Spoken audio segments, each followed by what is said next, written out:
summa sa Dios ug ang panagiusa sa Espiritu Santo mana kaninyo. Mana sa kanimo. Mga igsoon, maghinulsol kita sa atong mga sala aron maandam kita alang sa pagsaulo sa Santos nga Misa.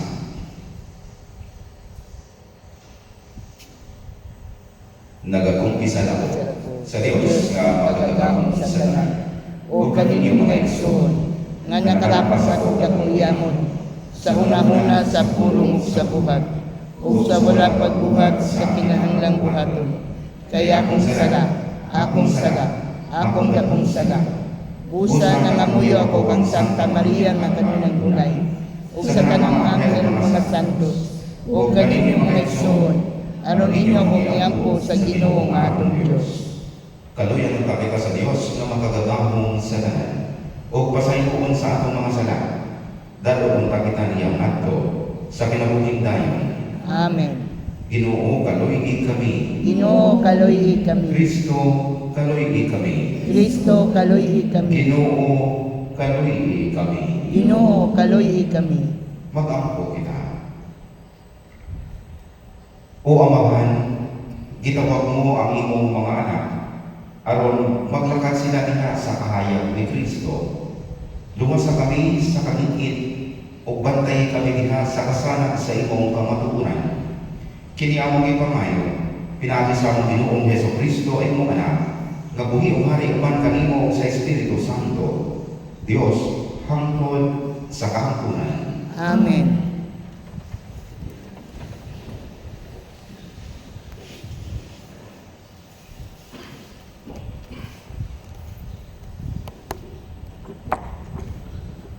Kinaglugikan sa basahon ni Propeta Amos. Unya si Amasias, ang bahay sa Bethel, mitaho kang Jeroboam, hari sa Israel. Si Amos naglaraw pagpatay kanimo, taliwana sa katawan sa Israel. Ang iyang mga pakigpulong, makabungkag sa nasod. Mao kini ang iyang giingon.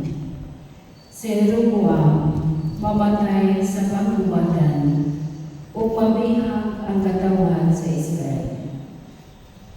O si Amasias miingon kang Amos. Igo ng propeta, balik ngadto sa yuta sa Huda o panginabuhi dito pinaagi sa imong pagpanagna. Ayaw na managna dinhi sa Bethel, kay mao kini ang dapit diin musimba ang hari o ani dinhi ang nasudnong templo.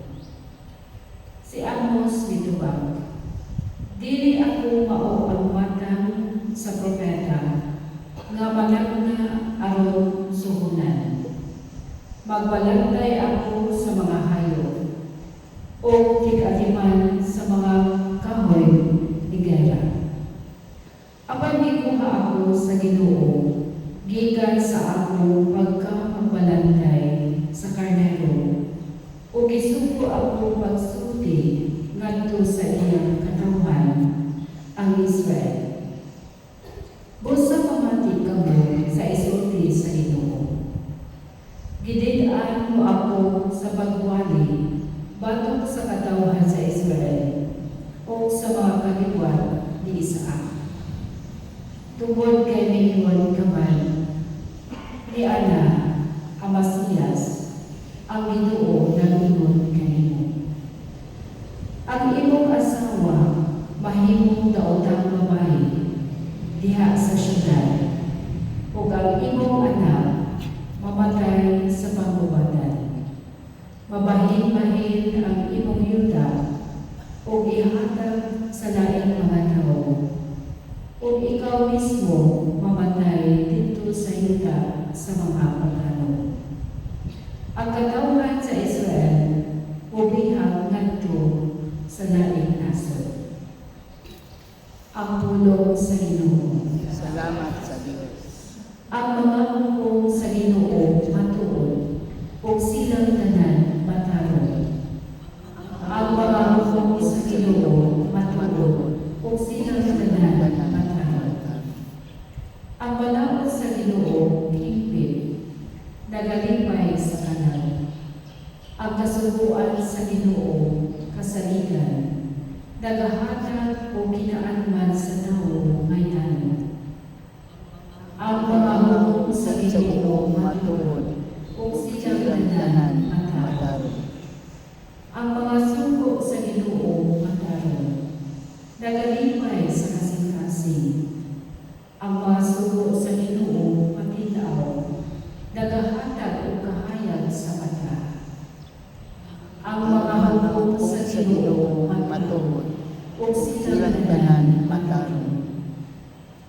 Ang kahandog sa Ginoo malinis, nagalungtad sa kahangturan. Ang mga bibuan sa Ginoo matuod, silang tanan mataron. Ang mga hukong sa Ginoo matuod, o silang tanan mataron. Labaw sila kabilinghon kaysa munawan. Labaw sa usa ka kudyot, sa labing lunsay nga munawan. Mas matamis usab kaysa aliwan, o sa lubos gikan sa kaba. Ang mga hukong sa Ginoo matuod, o silang tanan mataron.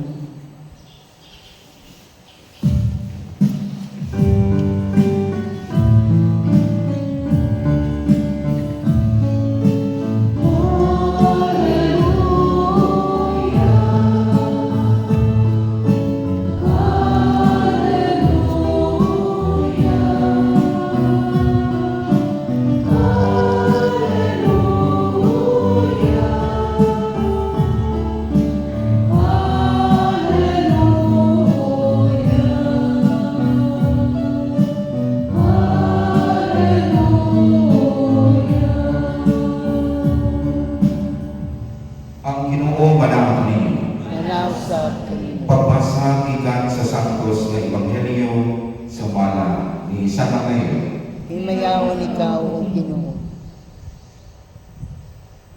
Misakay si Jesus sa usa ka sakayan o mibalik pagtabok sa lanaw o miabot sa lungsod niya.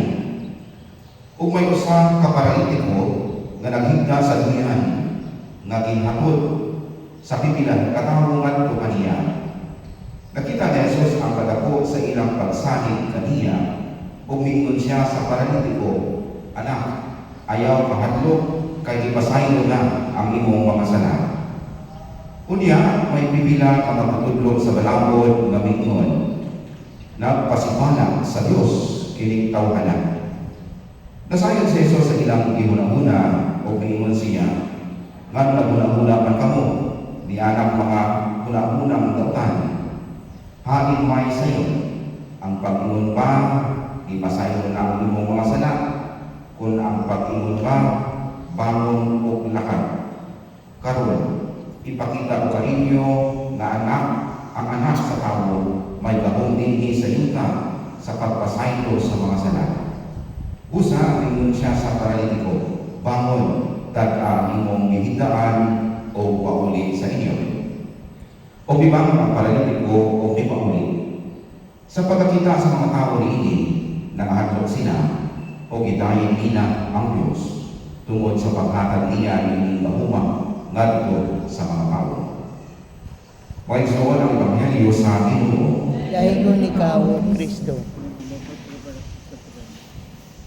Na ako'y mga nasinati before pa sa akong ordination para sa priest, no? Sa ako'y nasa theology pa na aming ginatawag na sectoral exposure. O ako na-assign sa mga aita na ito ang mapagsuunan sa part sa Bataan. O dito magtuyugi sa usa ka linya o as a whole month o 2 months hapit mag 2 months uy alam mo kung unsa ang ilang way of life o to instill also no kung unsa ang ilang mga cultures and traditions. Sampai dito na ako nakabuyo na sa pamilya. I think for a week or two, naay usa ka tao, usa ka eta, nga kinahanglan dalon sa hospital. O alayo, dinalayo kayo sila sa dalan, kaya sa mga tuntun man na sila sa part sa bataan. O akong ginantaw kung unsa ang ilang mo, unsa ang ilang ways and means aron madala kini tawhanan no nga kinahanglan daron sa hospital. Ang ilang gihimo, nakuha sila og mga fines, bagon, panaman ang tawag kanan ninyo dali. No fines, tapos ilang lala na noon. Basta gihimo nila ang mga fines, no? Gihimo nila ang murag na tapos duyan niya. Ilang gihimo dayon niya duyan, no? Nga naitawo dali. Itawo ko sa pikas. Ibutang nila katotohanan kailangan dalawang sa hospital. O ako sila ginagtaw. Kaya ako nagpuyo ko panahon sa pungkol. Bisan lisod kayo ang direct panahon. Ilan yung iba ni kamutan. No, nga safe ihapon ang tao. No? O madala nila sa idalong araw mapick up sa asakyanan nito. Sa idalong, no, sa munisipyo. O dili lang na ako'y isa pa sinabihan sa akong as a missionary sa Africa. Layo na busy almost an hour, no, nalakaw. Na-timing na dito ko ng visa. And again, there was an emergency. Nga naayos sa babae, no, mautos. Nga kinahanglan ko daw sa hospital. Naan ito'y volunteer, no? O sa Espanola, sa makeshift na clinic dito sa katong village, katong tribo. O nagsulti siya na kinahanglan yung didalon, no? Kaya delikado lang kinabuhi niya, trainahan, o kinabuhi ko sa bata. Kinahanglan ko dalon sa hospital na yun. Again, so ang ginagawa ko sa ang imuon, nila, kaya di man pwede palakon, di man pwede pasayon. No? Again, naghimo sila o mga sticks. No? Nagputol sila o mga sticks. Tapos, the same, hinimo nila, higta nila, o naagya ko na may mahigdaan lang, no? ang inahan. O na ay tao dire, no? Hotspot. Yapon, panahon. Sobra. Usang oras o almost 2 hours. Nagigisundan ako sila. Lisod kayo. Kay puntod na. O nadala nila sa dalawang, no? Para madala sa clinic dyan, no? O mapana, no? Ang babahi, ang inahan. O nanganak, ang inahan. Safe and sound, no? O, of course, pag ikaw ikaw na puyo, ikaw ng tapang nila, automatic na na, imo man na tayo ng anak. Father, this na your daughter. Maunay na their appointments, no? So, anak, so ikaw na tayo obligasyon. So, in short, ato karoon na ang obligasyon nila dito, no? So, kini nga sitwasyon na, no? Unsa ang mga dili. Ang buyan ug ang tinuod ng mga higala. Ang community. Unsa man, no? Ang buot pasabot, no, sa atong Ginoong Jesucristo sa paggamit niya kini mga utang o kini buyan o kini pangapipinan ng mga tao. Ang basahon ni sa English Gospel, friends of the paralytics. Higala o mga duyan o duyan, brother. Well, ang duyan kasi natin yung ano, na matulog kung sakay sa duyan. No? Kinantanan ko, no? Kinsa ba wala na kasi natin na to? O ako, di lang ako nagtakot sa duyan. No? Di ako nagtakot sa duyan. Ang akong gina, ang akong pamatuan, ang comfort and support. Ang duyan, makahatag ka na to o comfort o support. Ang higala nato mauni kung kita tinuod nga higala true friends. Kinahanglan po nato nga makahatag ta og comfort and support sa ato mga higala. So, kita ba? No? Tinuod ba? Kita nga mga higala sa atong mga kaigsunan. Kita ba nakahatag o emotional and spiritual comfort and support sa atong mga kaigsunan? Ang uyan, makahatag o physical comfort, physical rest. Kita na tinuod o tinuod ng mga higala, makahatag na o emotional and spiritual rest sa atong mga kaigsunan. Secondly, ang trust and reliability. Ang pagsalig, no, sa buyan, kung ganahan na mga masinabi na o comfort, no, kalimay, no, kalinaw, musalig ka, no, musalig ka sa foundation, no, sa buyan, no.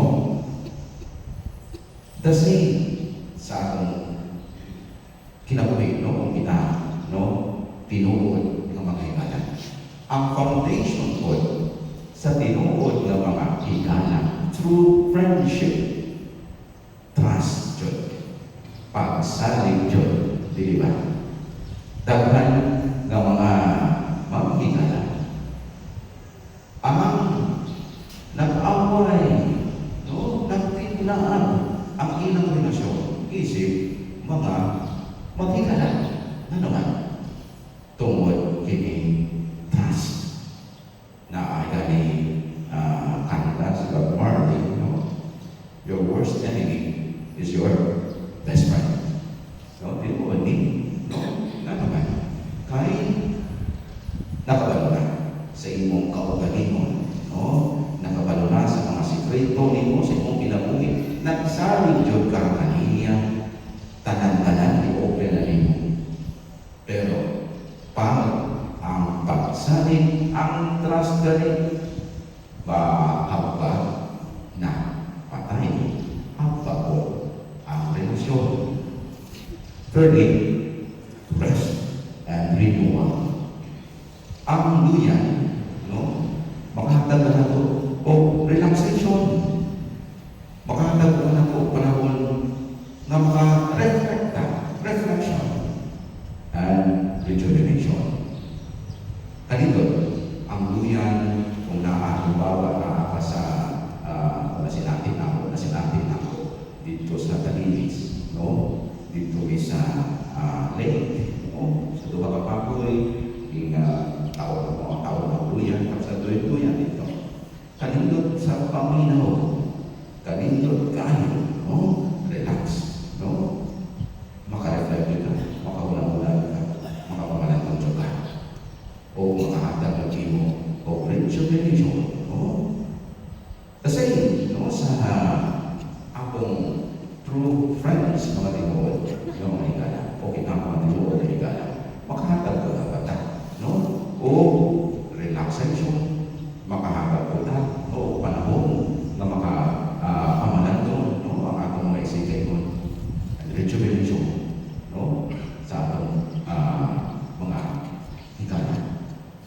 O sa duyan po, diha ang shared moments and fellowship, no, kadaghan, no, makita ka, no,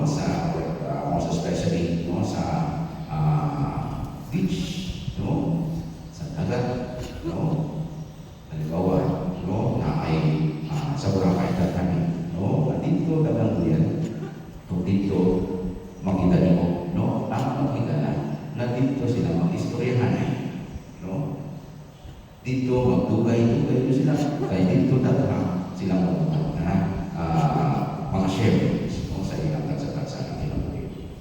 So, kung kita tinuod ng mga higala no, sa atong mga kaigsunan, so kita atong ko panikamutan no, na kita mapahimo po no, na trusted, na mahimo na partner no, sa atong mga kaigsunan na mag-open up sila no, sa ilang gibati no, mag-open up sila kung sa ilang mga kalisod problema no, kapit sa ilang kinabuhi. And reflection or contemplation, yes, no, tinuod dyan no. So why ninyo maghinda sa tanan sa buyan no, na nakalakap sa langit no, kanito no, makaunang-una juga no, makaunang juga o tanaw no. Well, the same po no, sa atong kung kita no, tinuod nga nasa isip kayo nga matanan nato no, ang atong magkaigsunan ng mga pamanan po sila no, makaunang-una po sila sa ilang tansa-tansa ng pagkakaw makaunang-una po sila o kayuhan no, sa ilang kaupalingon o makaambit nila kanang kayuhan no, nga nasinati nila tungod kanato. Ug mauni ang sinabi sa atong Ebanghelyo no, ang paralitiko gidala no, sa iyang mga higala no, pagulong sa atong Ginoong Jesucristo aron makapagdamtang o kaayuhan. Kung wala kining mga higala sa paralitiko, kining paralitiko nakita ba niya? Nahikap ba siya sa atong Ginoong Jesucristo? Most probably wala dyan no? Pero kining mga higala niya o ang duyan na himong instrumento nga makatagamtang siya, makatuol yun siya sa atong Ginoong Jesucristo o maayo siya. And mind you, my dear brothers and sisters, ang kaayuhan dili lang no, kung kita magulong kita kaayuhan, ang ato tayo na the first thing no, na mo na ito physical tayo no, physical healing. But no, tama ninyo no, nagtunggan na ito sa atong Ebanghelyo unsa ang unang insulti sa atong Ginoong Jesucristo. Naayo ka na? Dili. Ang insulti sa atong Ginoong Jesucristo, anak, ipasayo na ka sa imong mga salamat. Sus, ang una dinay nato nga unahon no, kung ganahan ka makatagamtang o healing no, complete healing. Unahon nato nga mapapaamit no, ang atong mga sakit spiritually. Kinahanglan jud ay unahon jud nato. Dili nga ang atong una-una tayo panikamutan kung unsa ta maayo tanan, ibaligya ang ato tanan ang atong magkutaman aron maayo ta no. Pero dili imo sa atong Ginoong Jesucristo, gitudloan sa atong Ginoong Jesucristo, unahon nato ang kaayuhan sa atong kalansa before ta maguna-una no, sa physical healing. Everything follows. Kung naa ang Ginoong Jesucristo, kuyog na sa atong kinabuhi, naayon na spiritually. Everything follows. So mga kaigsunan, kita ginakakita sa atong Ginoong Jesucristo nga mamahimo ka na tinuod nga mga higala sa atong mga kaigsunan, sa atong kaigsunan na kinahanglan jud no, sa atong hinabang spiritual man o physical na hinabang. So kita ro, natawa niyo po balik. Pamunta na niyo ang inyong balik. Pamunta na ang balik. Kita ba tinuod ang mga higala sa atong mga isip kayo? Magiging po dito.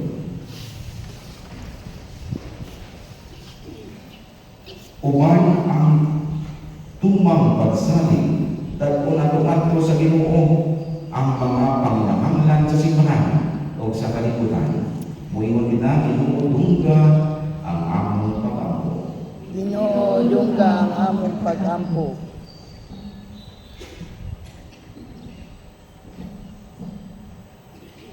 Ang simbahan sa Diyos, kanunay maghago sa pagtuman sa makaluluwas ng misyon ni Kristo, pinaagi sa pagpasaylo sa mga sala. Mag-ampo kita sa Ginoo. Ginoo, dungga ang among pag-ampo. Kaang mga kaparian, kanag sa ulog sa sakramento, sa pagkinihiuli, kanunay mapakita kaluoy, o pagsabot ngadto sa mga mahinusunod. Mag-ampo kita sa Ginoo. Ginoo, dungga ang among pag-ampo. Kasakanunay andam unta kitang masaylo sa uban. Kay nakaampo man kita, nga mao kini ang gialupitang katungdanan natong tanan, nga nagsunod kag Kristo. Mag-ampo kita sa Ginoo. Ginoo, dungga ang among pag-ampo. Kaang mga masakiton, o sila nga adunay kabilinggan, makakita kahumayan, o paglao, diha sa ilang mga giantos. Mag-ampo kita sa Ginoo. Ginoo, dungga ang among pag-ampo. Kaimo utang isipon nga dakos o panguslanon, alang kanaho, kaang halandong Teofilo Kabuo, mabayaw ng ngadto sa altar sa mga santos. Mag-ampo kita sa Ginoo. Ginoo, dungga ang among pag-ampo. Kaang tanan nga namatay, makaambit sa dunhay kalinaw ni Kristo. Mag-ampo kita sa Ginoo. Ginoo, dungga ang among pag-ampo. Pamatian ang among mga pag-ampo, Ginoo, pinaagi ni Kristo, among Ginoo. Amen.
Mga igsuon, pag-ampo kamo ang nakakong inyong sakripisyo, dawa kamo sa Dios na Amahan, makagagahong sa tanan.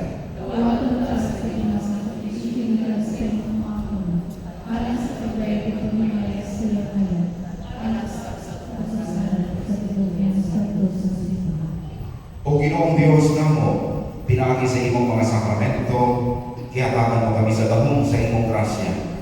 Nangamuyo kami nga kinigpisa, magtabang muna namo sa makanunayon nga pag-alagad kanimo. Kini among ipangayo, pinaagi ni Kristo, among Ginoo. Ang Ginoo nga naa kaninyo. Ibayo ang inyong mga kasing-kasing. Magpasalamat kita sa Ginoo nga atong Dios.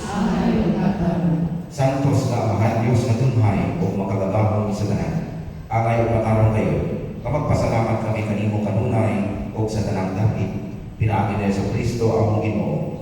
Gihangtod namo ang iyang kamatayon diha sa gugma, gisangyaw namo ang iyang pagkabanhaw uban sa buhing pagtuo. Gipaabot namo ang iyang pagbalik diha sa himaya uban sa paliguon nga paglako. Ubusa uban sa mga anghel o mga santo sa langit. Nagasangyaw kami sa imong himaya, tuyod sa ilang walay bunong nga pag-awit. Santos, Santos, Santos nga Ginoo, Diyos sa kagahuman, puno ang langit ug yuta sa imong himaya, husana sa kahitasan. Diyay ko nang nagaani sa ngalan sa Ginoo, husana sa kahitasan. Santos kayo ikaw, o Ginoo, ang tuguran sa tanang santos. Ipanalangin ng Espiritu ang pag-santos sa inyong mga tasa. Para mahimo kini anang kanaw, nalawas sa dugo ni Hesus Kristo, among Ginoo. Sa pagpasakit sa iyang kaugalingon, binuha sa upan. May pasalamat kanimo. May pikas o may hatag nilingadto sa iyang mga tinunan o umiingon. Dawata kini ninyo nga tanan og kana, kay kini mao ang akong lawas. Maitungyan, alam kaninyo.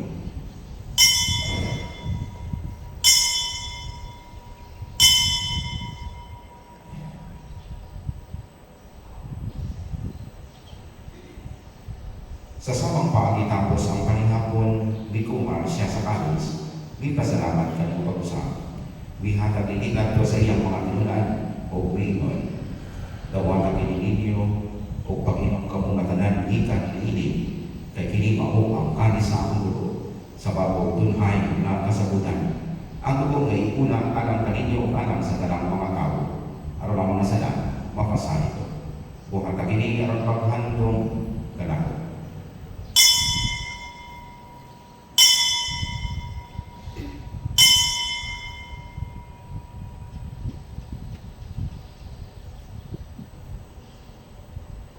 Kini ang misteryo sa pagtuo. Si Kristo namatay, si Kristo nabanhaw, si Kristo mobalik nganhi. Aron paghandong sa kamatayan ng pagkabanhaw ni Hesus Kristo, nakahalag kami kanimo amahan, nilingpan sa kinabuhi o kanis sa kaluwasan. Nagapasalamat kami kanimo tungod kay imo kami giisip nga angayan nga moatubang o moalagad kanimo. Himuha kami nga mga lawat sa lawas ug dugo ni Kristo, magkahiusan niya sa Espiritu Santo. Hinong kami Ginoo imong simbahan sa tibuok kalibutan. Himuha nga mahigpit kami diha sa gugma, uban ni Francisco among Papa, ni Julito among Obispo, o sa tanang mga pari. Hinong kami usab ka among mga igsuon na nangamatay, malaumon nga mabanhaw sila o talang nangamatay diha sa imong kaluoy. Dagka silang tanan sa pagsulong sa kahayag sa imong numo. Kaluoy kami tanan, himuha kami nangayan nga makaambit sa kinabuhing dunay. Uban ni Maria ang ilahan nga ulay sa Dios. Uban ni sa iyang iyang bana, uban sa mga apostoles, o sa tanan ng mga santos na nagatumban sa imong kabubuton, lakas sa katulingan.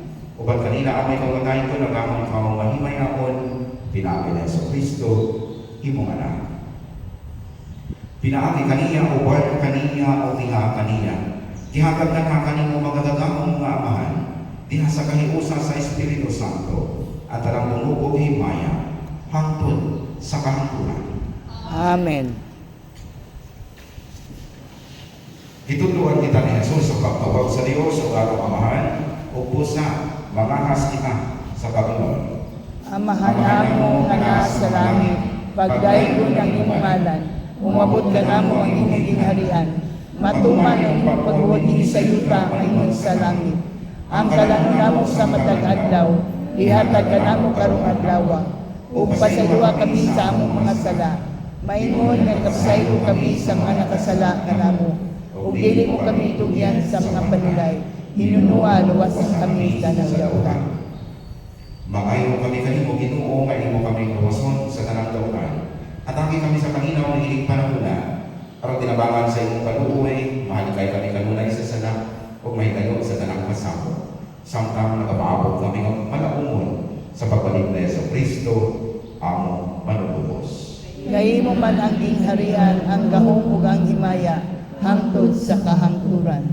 Ginoong Hesus Kristo, nag-ingon ka sa imong mga apostoles, ang kalinaw ibili ko kaninyo, ang akong kalinaw ihatag ko kaninyo. Ayaw nalawa ang mga sala, kundi ang pagsalig sa imong simbahan, Ug sibo sa imong kabubuton, hatagi kami sa imong kalinaw o kahilusa.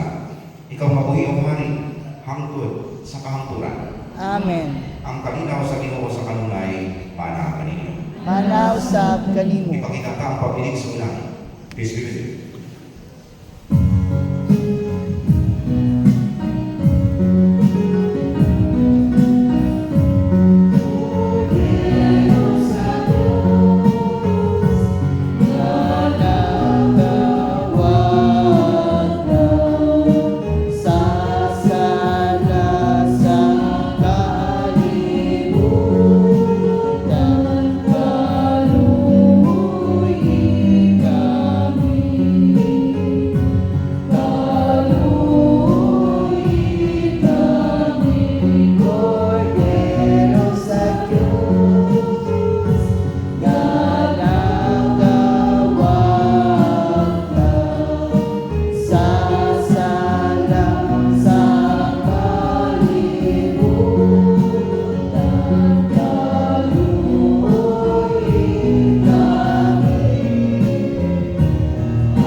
Kini mao ang kordero sa Dios nga nagawagtang sa mga sala sa kalibutan. Bulahan na kita pinarang sa paningapon sa Ginoo. Ginoo, dila ko ang ngayon mo kalawat kanimo apan ipamulong lamang ug mamayo ako.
Pagkaupo kita. O Ginoo, kining Eucharistia o pagkalawat, magpaambit unta ka namo sa imong kinabuhi o magtabang ka namo sa pagdala sa imong gugmang anhi sa kalibutan. Kini among ipangayo, pinagi ni Kristo, among Ginoo. Amen. Ang Ginoo manaa kaninyo, Manaw sa kanino. manalangin kaninyo ang Dios na makabagahong sa tanan. Amahan o Anak o Espiritu Santo, Amen. lakad kamo sa kalinaw aron paghigugma o pag-alagad sa Ginoo. Salamat sa Diyos.